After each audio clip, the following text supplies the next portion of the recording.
If you're an entrepreneur and your business is not yet registered, if you're looking to grow your registered business, or you're an accomplished professional. Our Elevate program supports you with access to finance, access to markets, access to capacity building. Sign up now or refer a friend at ecobank.com/elevate. Elevate by EcoBank. A better way, a better Africa.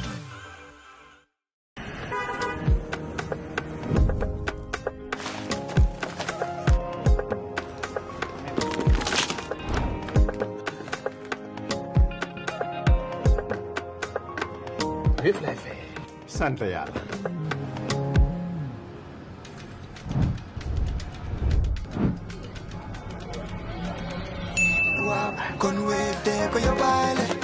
looy xaar utal Wave nga scan nga fay te nag doo ci yokku dara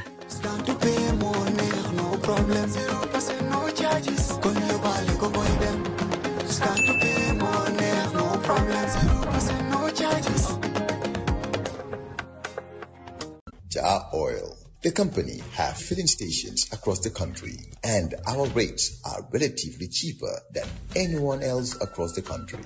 Jar Oil is the biggest producer and distributor of cement in the country with the most competitive prices in the market. We're talking to Honorable Seedy Keita. He's the Minister responsible for Gambian finances and economic affairs. We are still allowing him to explain as much as he can, and when he finishes explaining, that's when we will come to your questions and comments for him. The Gambia cannot do without development partners. Yes. How important are these? How would you describe the Gambia's current relationship with partners like, of course, the World Bank, the IMF, you just chaired the Africa Caucus, Africa Development Bank, EU, you know who the partners are. Well, of course, I think the best illustration of our very cordial relationship with the partners has been, the best testimony could have been the caucus. Yes. You would not get the president of the African Development Bank to come and participate. Actually, he did not only come to participate in the caucus. He visited the country on a country visit from the 2nd of July to 5th and participated in the caucus. In that, he came to see the African Development Bank projects that are being implemented in the Gambia here. And one thing he told me is that when you are implementing projects, we see results. We see results and we need to do more. He said, look, you are a small country, but you should not think small. You should think big, because you now belong to the African Continental Free Trade Area. This should be a launch pad to the continent. You have the peace, you have the security, you have the infrastructure to accompany with it. Even the energy sector. He said, now we belong to the OMVG network. Why should we only think about generating enough just for our use? He said, no, think big, go develop, generate higher energy output, sell it to the grid. You belong to the West African Power Pool. True. You subscribe to the OMVG network. You are hooked to the network. So I think there could not be a better testimony of the appreciation than that. You know, not only are they writing reports to us, and the good thing is the reports that they write on Gambia are publicly available. Any Gambian can go and verify. And those reports are pointing to one of a performing economy, a performing country, a country on the path of reform, on a path of transformation. So if you look at and these international organizations don't just deal with you at the minister, vice president, president level. No, their technicians are there to produce impartial, credible reports assessing the performance of those countries. For example, in the case of the Gambia, African Economic Outlook publishes annually by the African Development Bank, gives the economic management on the Gambia. And for your information, in the annual meeting that was held by the African Development Bank in Brazzaville, I was identified as one of the speakers to showcase Gambia's reforms and domestic resource mobilization to launch the African Economic Outlook. That happened in Brazzaville. Congrats. Yeah. And these are assessed at the technical level. They go through their technical committees, and they're not there to sugarcoat. The countries that are not performing are identified as non-performers. And the countries that are performing, like today, when we go out, in fact, our travel schedule has become a bit heavy due to the case that, Gambia, come and sell your story. Are they all statutory? No, yeah, of course.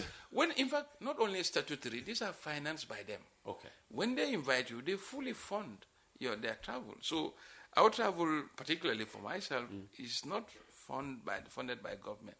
In fact, half of my travels are funded by partners. The only cost to government is my absence from work in country. Otherwise, it does no cost to government. I suppose you have 2 able permanent secretaries. Certainly.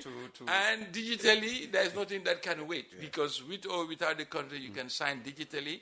Everything on an iPad. You have an electronic pen. Any document can be sent to you in a WhatsApp. In the office, not in the office, on the phone, work continues. So that is what's happening. Then you have the World Bank. World Bank publishes annually the country policies and institutional assessment report. They call it CPIA. This is made of about 4 clusters, and it looks at the financial management, it looks at the institution, the governance, the reforms, and everything. That a whole government approach, inclusiveness of society. Since this report Gambia has really been doing very well. As of 2022, yes, the score is normally out of 6, and the maximum score so far is highest was about 4.5. Okay, in 2022, the Gambia was about 2.7. At the time, we were below the sub-Saharan African average, we were below the IDA countries' average, and we were below the West African peers.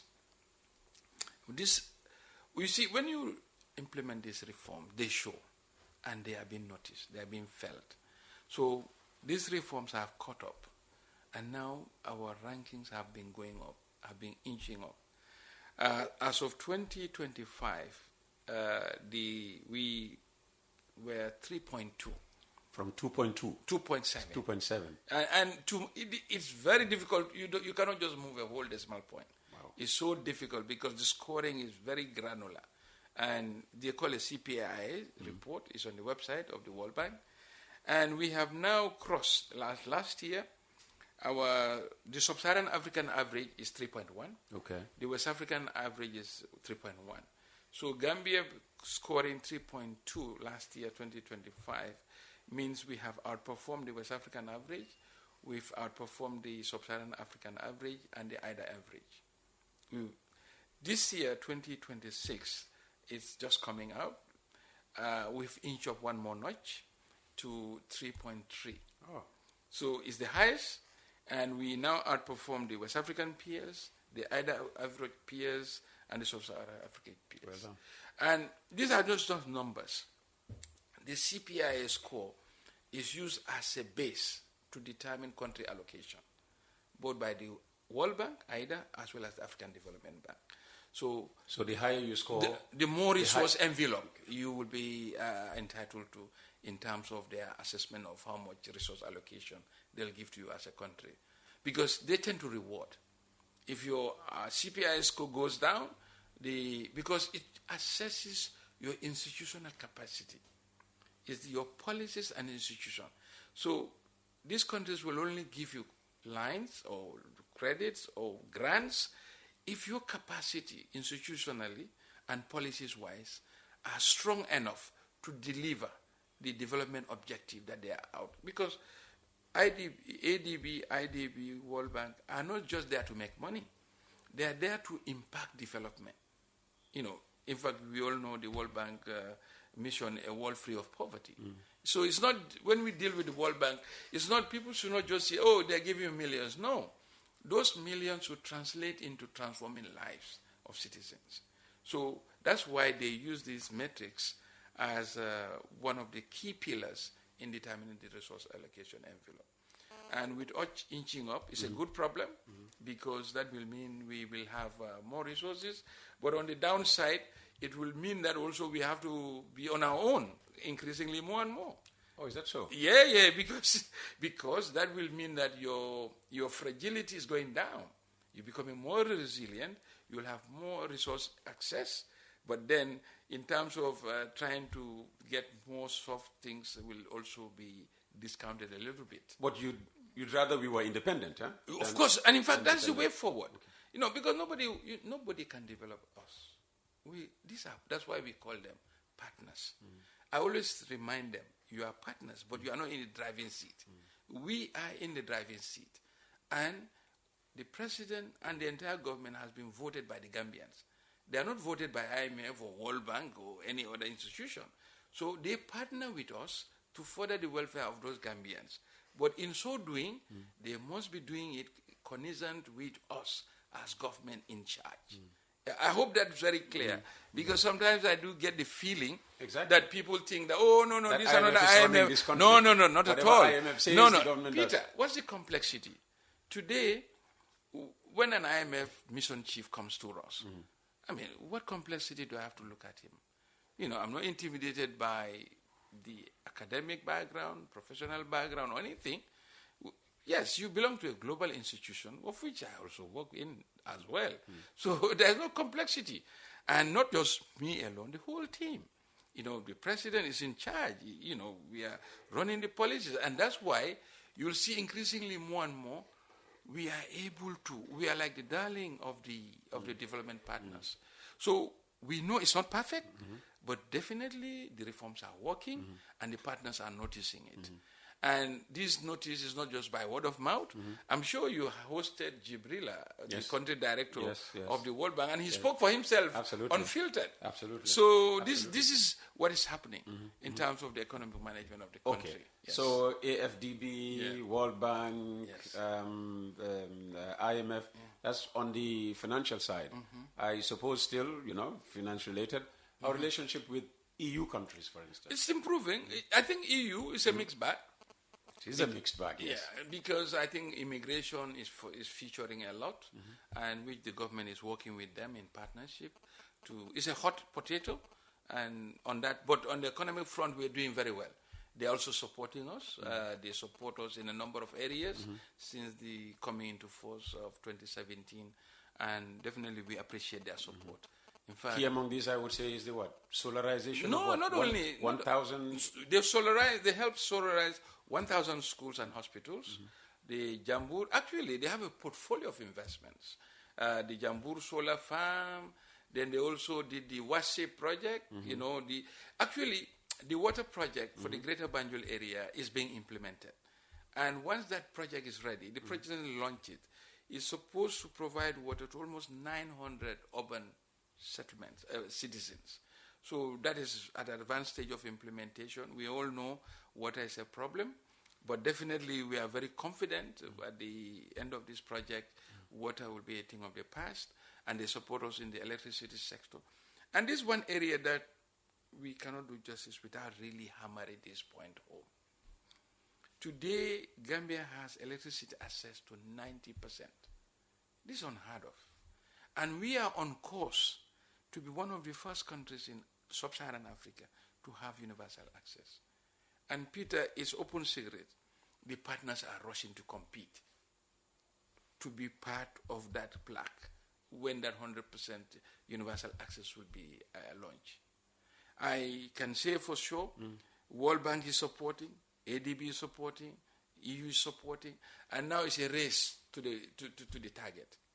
And the president's target of 2026 is almost within reach, but a number of them are pushing to say, look, what can I do for you to get there fast enough? So now is the race, because they all want to accompany the Gambia on that journey. Okay. Yes. With what? With loans or grants? No, I think, let me make this very clear. All our engagement with the World Bank are on grant basis. Okay, but what about AFDB? All our engagement with the AFDB are on grant basis. Oh, really? Yes. So when World Bank gives us money that we announce, there is no loan attached to it. Our engagement with the IMF is credit, but is zero interest. There is no interest. So they give you $1,000, you we only pay back $1,000. Yes. Ah. You know, and our engagement with the Islamic Development Bank is concessional. By concessional, I mean the grant element is more than 35%.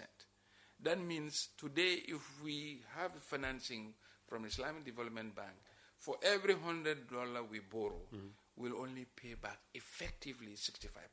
Oh. The 35% is grant element. So this is why, and this, in fact, when we come to the debt, I'll come to explain that absolutely, further. absolutely. Because what is happening is not only the value of the debt, but the quality of the debt and the type of debt, and who are your creditors. You know, but we will go there to show, again, I will emphasize.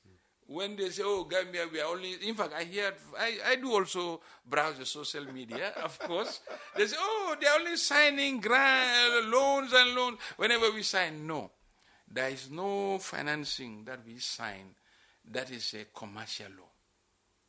Even if we will take, it will not be for government. Okay. It will be for the private sector. We'll and I think this is where we whole government approach should be emphasized again. We have begun for the first time mobilizing resources for the private sector directly as a government, as a pass-through. We did it with the $50 million per year facility.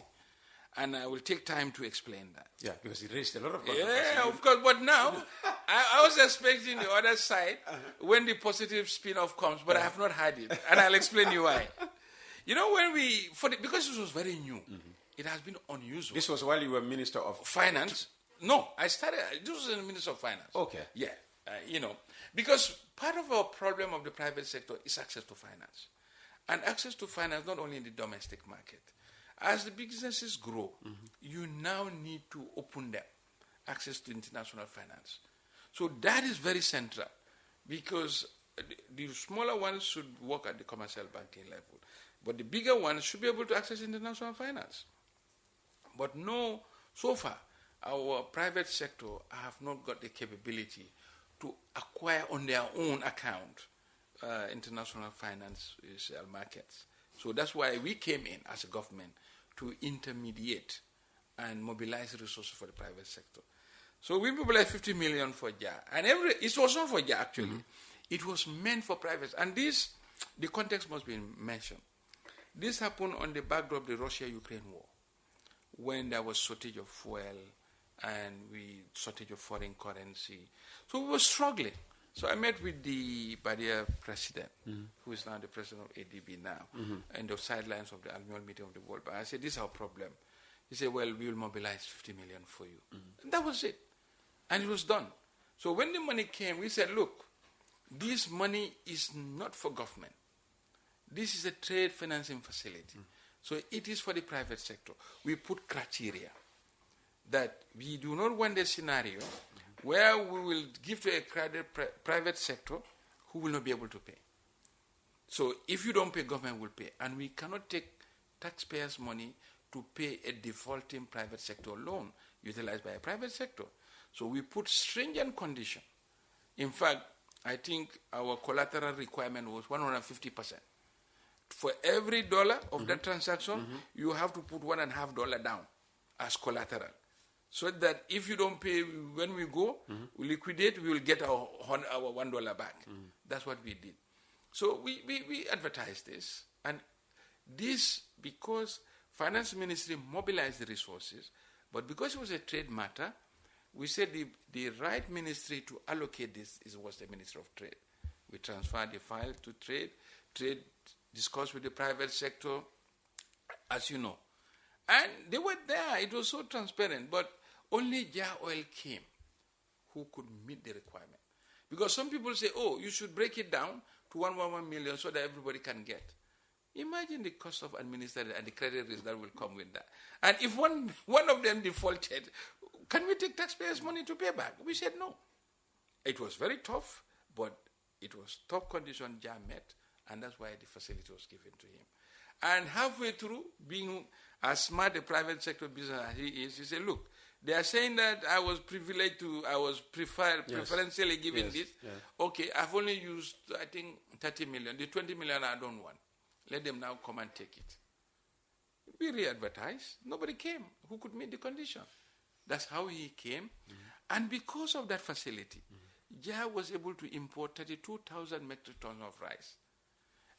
As a result of that intervention, a bag of rice came down from 2,200 to 1,600. Oh, wow. So that is 2,200, 1,000. That's $600 reduction in the price of bag for every citizen.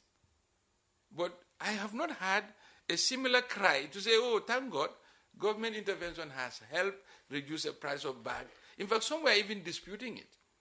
Because me, when I went anonymously, because weekend I do that. For everything I say, on weekend I put on my T-shirt, my cap, I go into the market and transact to know really what people are feeling. I went and I bought.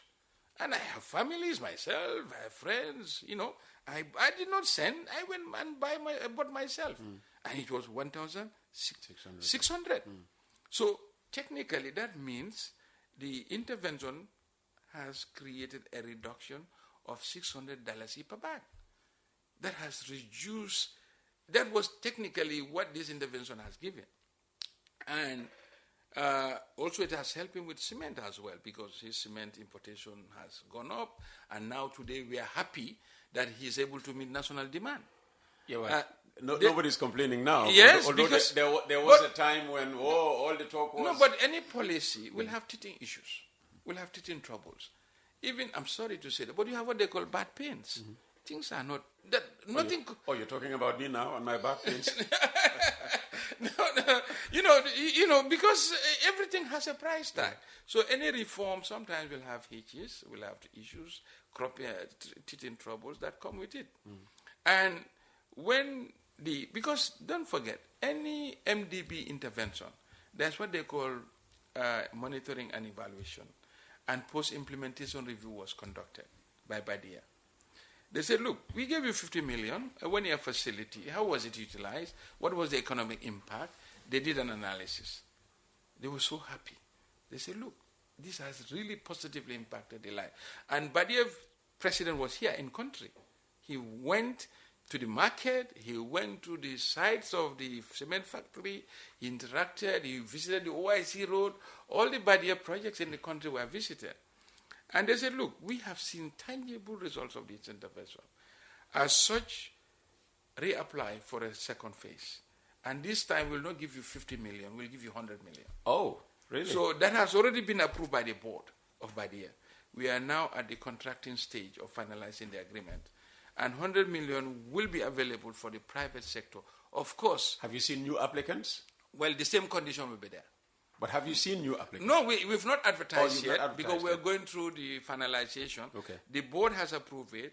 Now we are going through the process of finalizing the financing agreement. But of course, we will not compromise on those, because we do not want the default to arise where the taxpayers' money will be used. But now, because of the better utilization, the results achieved, Badia has offered to renew the line for 100 million. Oh, wow. And we've also mobilized through the ITFC a line of credit on lending to the private sector, and it's being implemented by Ajib Bank to the tune of $25 million. As we speak, GFAM is also going to benefit from an international financial lending from EBIT Bank. I think the signing ceremony is either today or tomorrow. But this is what we are telling you. The whole government approach is at the center stage of our economic agenda. Fantastic. Yes. Fantastic. But you know what I was expecting? When the outcry was there, how it was not fair, how JA was preferentially treated, I was expecting as a minimum a testimony. Well, now the price of bag has gone down. But I didn't hear that. Don't expect it. It won't come. It won't come. I know.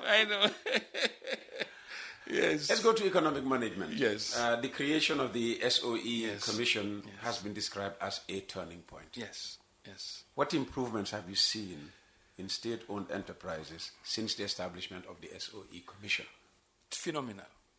I think my word of appreciation here, I'll start with the president. Because... Was it his idea? Of course. He's the chief executive. Oh, okay. You see, when we were going to launch the state-owned enterprise bill in the National Assembly, it was not very popular. This bill was lying at the ministry for some time. At the finance ministry? Yes. Okay. But when we wrote... So it was not anything you initiated? No, I found the bill there. Only nobody was taking action. Then we had to, I brought it to the cabinet, the president brought to the idea, we rolled it through the National Assembly, the bill was enacted into law. I think it was there since 2019. Really? Yes, but this just to give the full transparent history of what I know about this. So, upon the promulgated into law, a state-owned enterprise commission was created, supported by a secretariat, and we have identified commissioners led by Mr. Ngom, and other commissioners. We are very pleased. These are very seasoned professionals and qualified people, and they've done a phenomenal job. They have done a turnaround of the state-owned enterprises. Today, a number of state-owned enterprises have performance contracts. And these performance contracts are not only there to... Because, the state-owned enterprises are supposed to do dual role. One, they are set up to deliver service. That's the prima facie prerequisite. Then do deliver those services within economically viable and setting. By that means you'll be having minimum level of profit. Mm-hmm. So the state-owned enterprise have really risen to the challenge, and the commission have done a phenomenal job. And the good thing about these reforms, the numbers are out there. In 2024, the combined losses of the state-owned enterprise was 2.5 billion combined. 2025, the combined profit 2.6. Oh, that's a delta. 2.6 billion. Billion. That's a delta or a movement of 5.1. So that means we move from a loss of 2.5 to a profit of 2.6, an overall improvement of 5.1 billion. Oh, wow. That's phenomenal. And we thank the management of the state-owned enterprises who have also actually risen to the challenge, because what is on the block is not business as usual anymore. They are given performance contracts, and they are reprimanded, and they are rewarded as well. A number of managing directors have been reprimanded through suppression of their travel, the reduction of their salaries. Oh. Yes. So a lot is happening that is not, coming No. And none of these things are there that the president have not endorsed. In fact, normally it was such that, the president said, whatever is right for the country, let's do that. That's his marching order. No sacred cows. No. And it's working. And not only the transformation in terms of the of the profitability of the state-owned enterprises, we have now got dividend payments this year to the tune of 137 million from 5 state-owned enterprises. This used to be drag on government. Your cabinet colleague, Dr. Cisse, bragged about even GRTS contributing $2 million. Of course. Yeah, but imagine what was not even zero, it was negative because government had to bail them out. Now it's not a bailout. They are now paying dividend. Is that not a profound reform? Is that not an achievement? And I, in fact, heard from one of the critics, it's another layer of bureaucracy. From one of the people that claim to be what they are not. I said, but the results are there. If the results are there, these are, as I say, numbers don't lie. If it's either there or it's not there. And these are facts on the table. So why dispute them? And in fact, our doors are open. If any of the issues that we are mentioning or we are saying anybody contests, they can ask. And we'll give them written response. So definitely the state-owned enterprise is a huge reform. And we are not going to leave it at that. A number of other public enterprises will be put on board. Really? Yeah. If you raise public resources, you should be accountable. And the accountability mechanism of some of these public enterprises cannot be left at the board level. The overarching supervision of the State-owned Enterprise Commission will come into force for some of them. Assuming this critic that you wouldn't name, but referenced, But I'm sure you know who it is. I don't know anything. Well, they come here and say it, and I don't have to give them credit to say. So what advice might you have for those in opposition aspiring to come into government, if they ever come into government, about how they deal with the SOE, to maintain SOE commission, to maintain it? Nobody, you see, if they have plans to disband it, to go ahead and disband it. You see, the proof of the pudding is in the eating. If it ain't broken, don't fix it. It has worked, it is working, and sustain the reform. The opposition, look, they are just saying. So this is but one. What so my this question? This is one borough administration creation that you feel, certain about it. Whoever succeeds the borough administration would want to continue with it. Because nobody will come and scrap the GRA. If they, let me qualify that. I'm not saying if they. Yeah. But what I'm saying here, Peter, you don't have to wait until you're in government to say what you will do. Say it. We can evaluate what you are saying. Say what you will do differently. Haven't they been saying? They've been saying a lot. What is the option? Let them give a better option. We are saying this is what we have done. We are doing is giving results. You saying no. We could have done even better. Say what you would have done and what result. You can even do a hypothetical. That's the academic side of business. You can say, oh, you did this. You get a gain of 5.1 billion, net profit movement. Now, if I do this, I would have done 1, 2, 3, 4 with this. It should have been that. That's what we expect of an economic analyst. You cannot just say numbers. It's not theory. These are numbers. These are results on the ground.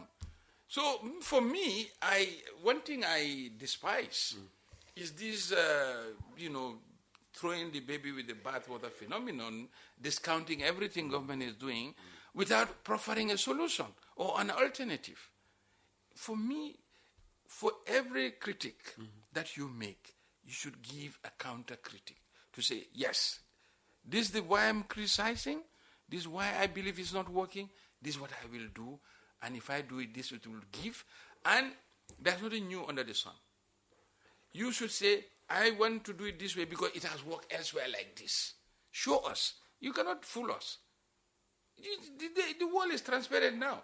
If you say this is not working, say, okay, it is not working, it has not worked, I will do it this way, X country is doing it this way, it has worked, these are their results. Show me. But you cannot just say, when we come to that, we'll come to that details. But some of the criticism I receive or I hear, it's like it's hogwash. Because you cannot just... Even, for example, when a teacher is correcting a student's mark, if you make it wrong, he will show you the answer. Yeah. To say, well, you got it wrong this way, but the correct answer is this. So equally, if you believe our reforms, our public administration is not working, so the alternative. You'll steal their ideas, implement it. No. No. It's not about whose idea and who implement it. It's about it having impact on the Gambian's life. You don't need to wait until you are in government to impact the Gambian's life. Then you are a bad opposition. If all you will wait is when you are there for Gambians to benefit from your knowledge, your skills, then you are not a good citizen. What is to even stop them to come into the fore to say, these are our ideas? And look, ideas have no copyright. We as government, we are open. If what they are saying makes sense, what will stop us from implementing them before they even come? Will you give them credit? Why not? Okay. But it's not academia where you give full disclosure and credit. But, Peter, this is what I don't understand.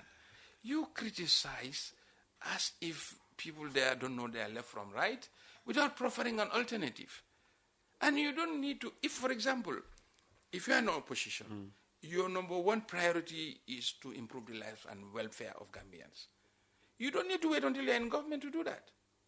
You can still do it. That's why if you look at the UK system, they have shadow ministers. Which, when like in the UK, you have a shadow exchequer. Yes. So when the minister presents the budget... After Seedy comes off coffee yes, time, yes. The shadow will come and say, well, Seedy said this is wrong, but this is what I will do, this is how it will work, and this is how it has worked, and then people can see. then even, it's a symbiotic system. So for me, I hasten to discount at face value any criticism that doesn't bring an alternative, and that alternative should have one objective: improve the life and livelihood of Gambians. Sure. It doesn't matter.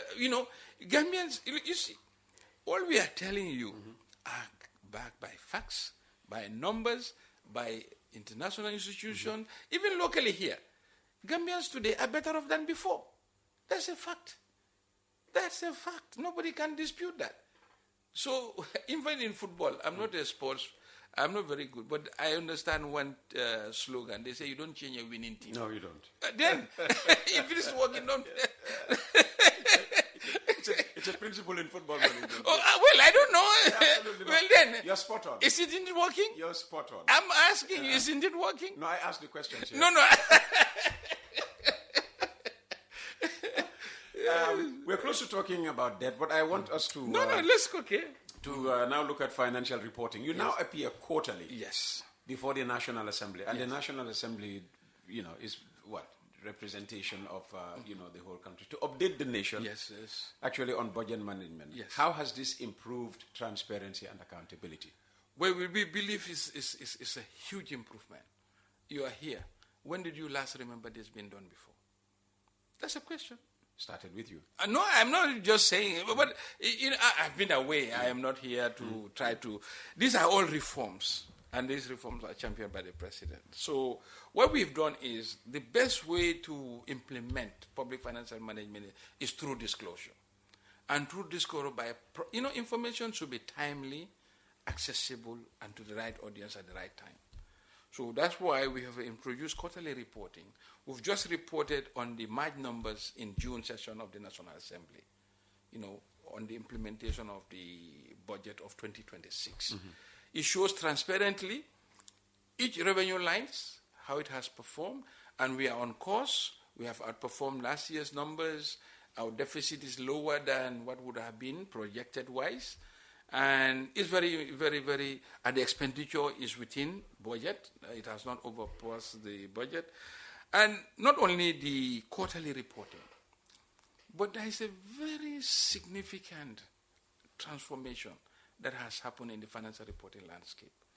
As you know, the Public Finance Act, the Constitution, said that the national accounts of government should be completed by 30th of March by the Accountant General, and audit should be completed by 30th of June and laid before the National Assembly.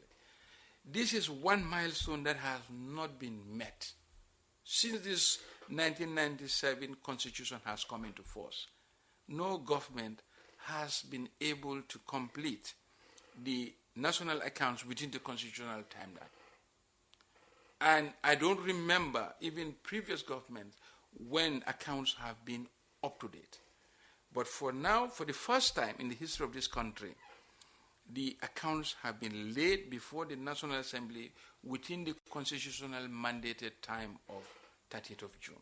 This is a huge reform achievement because it means that as we speak, a number of private and public companies have not even concluded their 2024 accounts because we receive public accounts.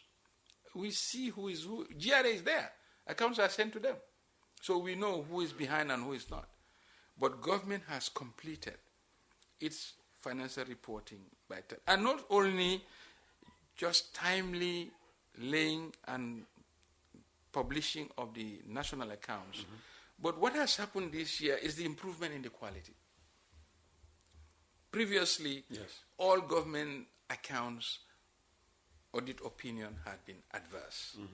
That means the auditor say he cannot trust anything. But now, this year, for the first, we have improved audit opinion. The audit opinion is technical, what they call an except for qualification. That means that every other thing in the report is okay, except for those items which are the basis of qualification. So this is a huge improvement. So that means not only have government accounts been laid on time, but they have become credible. except for those qualifying items, everything else is okay. And we are working with the Accountant General to make sure that we implement the reforms and the adjustments required to take on board those qualifying items so that we will get a clean audit opinion in the near future. This is transformative. And of course, we don't blow our own trumpet, but definitely this one achievement that the credit goes to the president again for his leadership. Because I remember some of the measures require, either ad hoc cabinet meetings, ad hoc approval from him. Really, sometimes it gets to a point, it's like, the push is too high. But I said, yes, and he was leading. If he was not, you see, it's all about leadership. If a leader is not committed to reform, even the best ideas will go to waste. And he's committed to reforms. The numbers the results are showing for it. I'm not saying it. It's there on the ground for people to see. When have you seen the accounts of this country being laid before the National Assembly on time? And when have you seen an audit opinion of that quality compare in the history of this country? Never.